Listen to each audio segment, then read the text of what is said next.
Become a legend. Speech by the Spellbinder.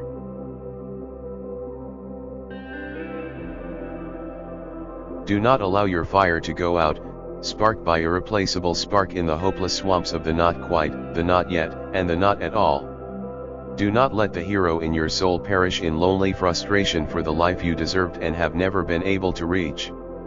The world you desire can be won. It exists. It is real. It is possible. It is yours. Ayn Rand. He was a speaker of the finest kind. A genuine spellbinder. Nearing the end of a fabled career and now in his 80s, he had become revered throughout the world as a grand master of inspiration, a legend of leadership and a sincere statesman helping everyday people realize their greatest gifts. Anyway, let me simply say that the place where your greatest discomfort lies is also the spot where your largest opportunity lies. The beliefs that disturb you, the feelings that threaten you, the projects that unnerve you and the unfoldments of your talents that the insecure part of you is resisting are precisely where you need to go to.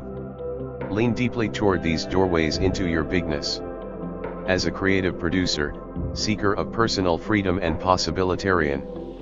And then embrace these beliefs, feelings, and projects quickly instead of structuring your life in a way that's designed to dismiss them. Walking into the very things that scare you is how you reclaim your forgotten power. And how you get back the innocence and awe you lost after childhood.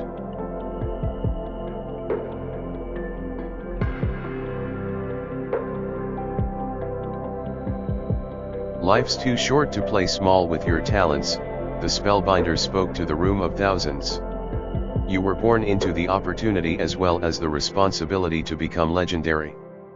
You've been built to achieve masterwork level projects, designed to realize unusually important pursuits and constructed to be a force for good on this tiny planet. You have it in you to reclaim sovereignty over your primal greatness in a civilization that has become fairly uncivilized.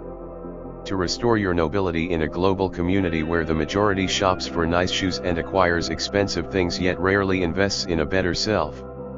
Your personal leadership demands that you stop being a cyber zombie relentlessly attracted to digital devices and restructure your life to model mastery, exemplify decency, and relinquish the self-centeredness that keeps good people limited. The great women and men of the world were all givers, not takers. Renounce the common delusion that those who accumulate the most win.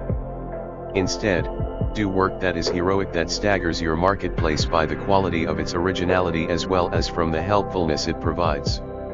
While you do so, my recommendation is that you also create a private life strong in ethics, rich with marvelous beauty and unyielding when it comes to the protection of your inner peace.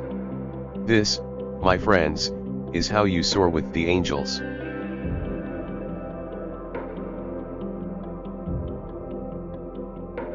Each of you has a call on your lives. Every one of you carries an instinct for excellence within your spirits. No one in this room needs to stay frozen in average and succumb to the mass mediocritization of behavior evident in society along with the collective deprofessionalization of business so apparent in industry. Limitation is nothing more than a mentality that too many good people practice daily until they believe it's reality. It breaks my heart to see so many potentially powerful human beings stuck in a story about why they can't be extraordinary, professionally and personally.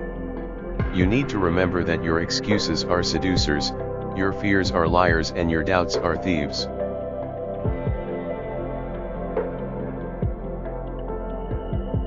I know you've had some difficult times in your life. We all have. I get that you might be feeling things haven't turned out the way you thought they would when you were a little kid, full of fire, desire, and wonder. You didn't plan on each day looking the same, did you?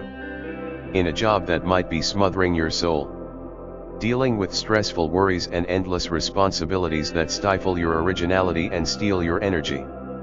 Lusting after unimportant pursuits and hungry for the instant fulfillment of trivial desires, often driven by a technology that enslaves us instead of liberating us. Living the same week a few thousand times and calling it a life.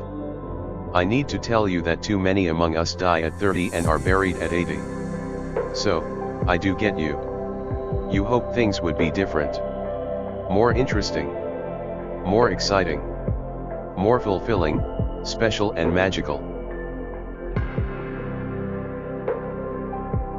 And, yes, I am aware that there are also many in this room who are currently leading lives you love. You're an epic success in the world, fully on your game and enriching your families and communities with an electricity that borders on otherworldly. Nice work. Bravo. And, yet, you too have experienced seasons where you've been lost in the frigid and dangerous valley of darkness. You, too, have known the collapse of your creative magnificence as well as your productive eminence into a tiny circle of comfortableness, fearfulness and numbness that betrayed the mansions of mastery and reservoirs of bravery inside of you. You, too, have been disappointed by the barren winters of a life weakly lived. You, too, have been denied many of your most inspired childhood dreams. You, too, have been hurt by people you trusted. You, too, have had your ideals destroyed. You, too, have had your innocent heart devastated, leaving your life decimated, like a ruined country after ambitious foreign invaders infiltrated it.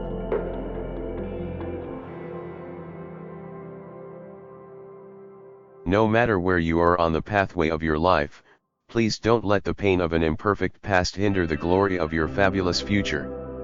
You are so much more powerful than you may currently understand. Splendid victories and outright blessings are coming your way. And you're exactly where you need to be to receive the growth necessary for you to lead the unusually productive, extremely prodigious, and exceptionally influential life that you've earned through your harshest trials. Nothing is wrong at this moment, even if it feels like everything's falling apart. If you sense your life's a mess right now, this is simply because your fears are just a little stronger than your faith. With practice, you can turn down the volume of the voice of your scared self and increase the tone of your most triumphant side. The truth is that every challenging event you've experienced, each toxic person that you've encountered and all the trials you've endured have been perfect preparation to make you into the person that you now are. You needed these lessons to activate the treasures, talents and powers that are now awakening within you. Nothing was an accident. Zero was a waste. You're definitely exactly where you need to be to begin the life of your most supreme desires. One that can make you an empire builder along with a world changer. And perhaps even a history maker.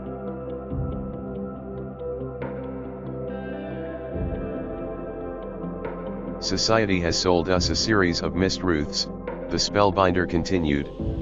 That pleasure is preferable to the terrifying yet majestic fact that all possibility requires hard work, regular reinvention, and a dedication as deep as the sea to leaving our harbors of safety, daily.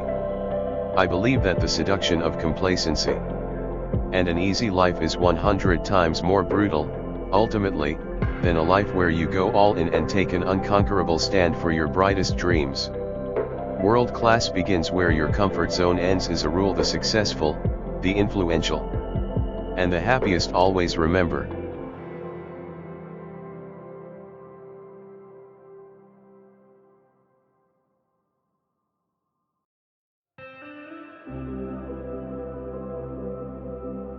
From a young age, we are programmed into thinking that moving through life loyal to the values of mastery, ingenuity, and decency should need little effort.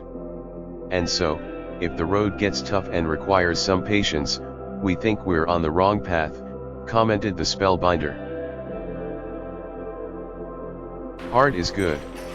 Real greatness and the realization of your inherent genius is meant to be a difficult sport. Only those devoted enough to go to the fiery edges of their highest limits will expand them. And the suffering that happens along the journey of materializing your special powers, strongest abilities, and most inspiring ambitions is one of the largest sources of human satisfaction.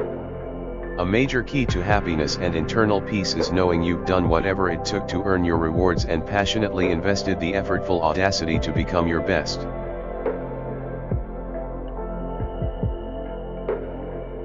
Jazz legend Miles Davis stretched himself ferociously past the normal his field knew to fully exploit his magnificent potential. Michelangelo sacrificed enormously mentally, emotionally, physically, and spiritually as he produced his awesome art.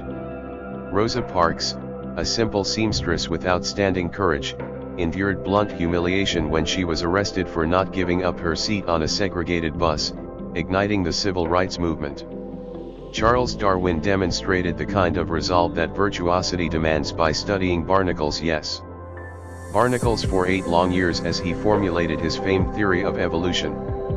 This kind of dedication to the optimization of expertise would now be labeled as crazy by the majority in our modern world that spends huge amounts of their irreplaceable lifetime watching streams of selfies, the breakfasts of virtual friends and violent video games, noted the spellbinder.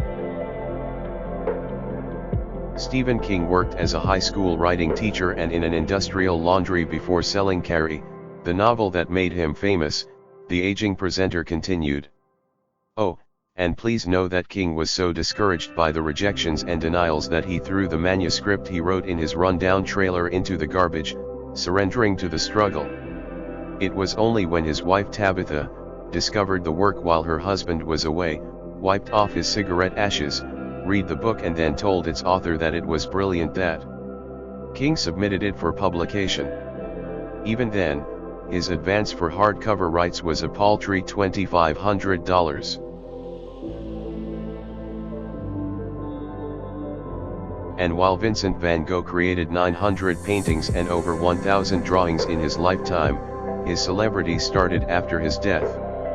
His drive to produce wasn't inspired by the ego fuel of popular applause but by a wiser instinct that enticed him to see just how much of his creative power he could unlock, no matter how much hardship he had to endure.